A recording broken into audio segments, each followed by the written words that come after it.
You say that I mean so much to you. You love me like a friend and help me through. So I will worship you in all I do. So I live my life to show that I know you're everything to me.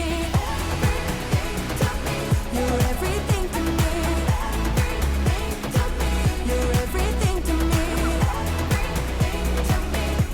So I live my life to show that I know you're everything to me. You taught us a brand new way to follow you in what we do and say. Jesus, you are for us.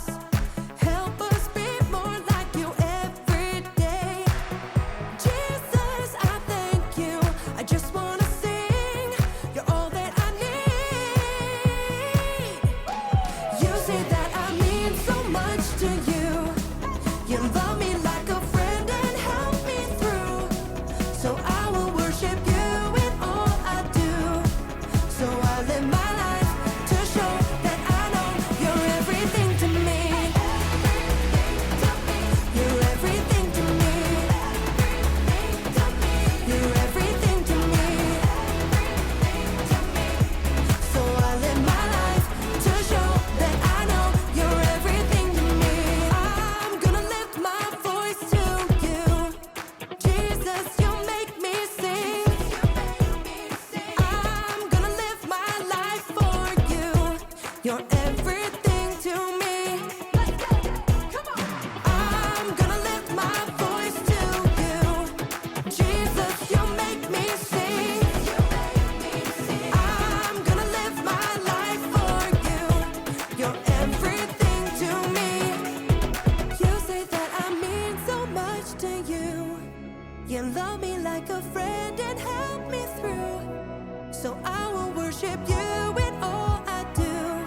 So I live my life to show that I know. You say that I mean so much to you. You love me like a friend and help me through. So I will worship you in all I do. So I live my life to show that I know you're everything to me. You're everything to me. You're everything to me. So I live my life to show that I know you're everything to me.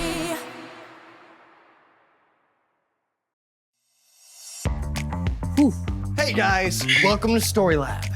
This week, we're talking about commitment while taking a look at the story of a woman who really gave it her all. Speaking of, you ready to give it our all on this workout? You know it. Yeah, let's do it. Let's do it. You ready? Yeah, Let's go get absolutely. healthy We'll and get exercise. right. Yeah, absolutely. I'm ready.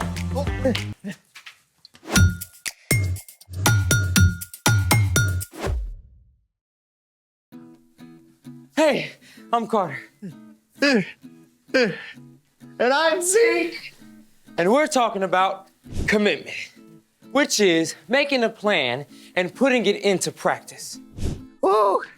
Yeah, good workouts. Oh. Hey, how many miles did we run? One. Really? And how many sit-ups did we do? Like 12? Oh, that's a new record. My man. Woo. Whew. Okay, come on, man. One more mile and then we can take a break. Dude, we're exhausted. We can't stop now. Commitment, right? Plus, I want to be strong and look like Captain America. Zeke, you never need to try looking like anyone but you. Thanks, dude. Besides, when it comes to getting fit, resting is just as important as working out. I don't know, that sounds kind of lazy. Hey, resting is what allows us to do our best. It gives our body a chance to heal and recover. I mean, pushing yourself too hard during a workout can cause serious injury. Okay, but I still need some energy. Oh. Hey, you got any energy drinks? Nah. Plus, most of the ones from the store are terrible for you. You say that like there's another kind. Well, yeah, we can make our own. Really? Well, I'm in. Let's make it! Today, we're making a healthy energy drink substitute that I like to call a summer splash. Okay, but what makes it different from the kind you get at the store? Most of those energy drinks are filled with sugar, caffeine, and artificial flavors. We're gonna make something packed with vitamins and electrolytes instead. Electro what? You know how tired you are after you work out? You mean like right now? Yeah. That's partly because of dehydration. Oh, I know about that. Dehydration is when your body loses more fluids than it takes in. Exactly. When we exercise, we sweat a lot. Sweat is made up of water and salt. Your body sweats to cool you off when you get too hot. So, when you sweat a lot, your body loses fluids, causing you to become dehydrated. So basically, your insides dry up, like how a grape turns into a raisin. Spot on. But can't you just fix dehydration by drinking water? Sure, but electrolytes can help. Electrolytes are minerals and salts that help your body absorb fluids, like water, better and faster. Cool. So, how does this summer splash work? Care to read the recipe? Ah, of course. Let's see. For today's tasty experiment, you'll need 4 cups unsweetened coconut water, 1 1/3 cups of water, 2/3 of a cup of lime juice, 1/4 of a teaspoon of Himalayan sea salt, and 3 teaspoons of raw honey. Coconut water is amazing. It's filled with electrolytes and has 5 times more potassium than most sports drinks. Okay, mix up all your ingredients until the salt dissolves.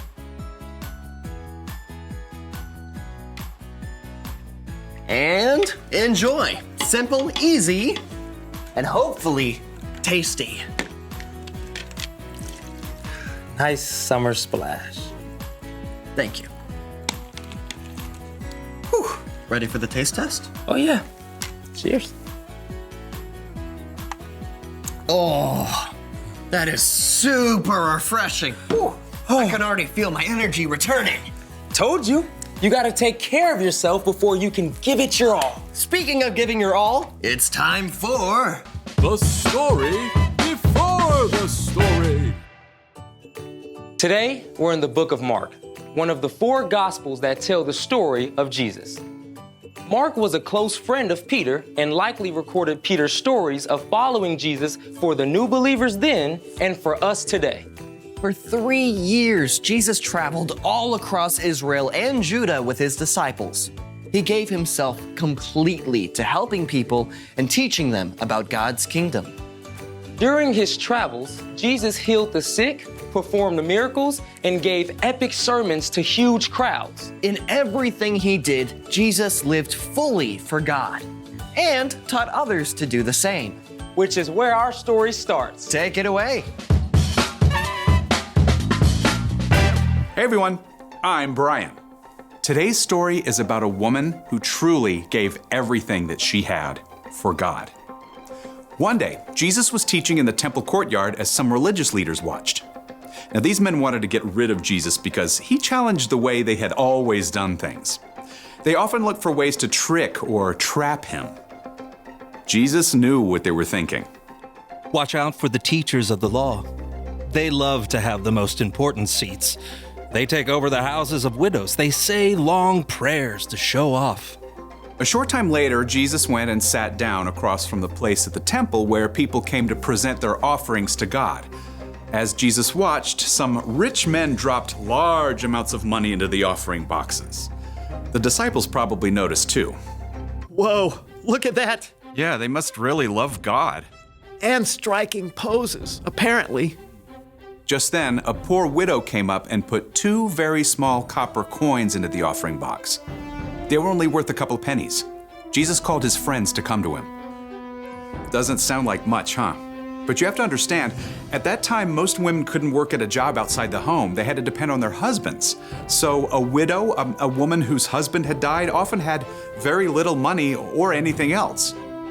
Jesus knew all about the widow at the temple. That poor widow has put more into the offering box than all the others. They all gave a lot because they're rich. She gave even though she is poor.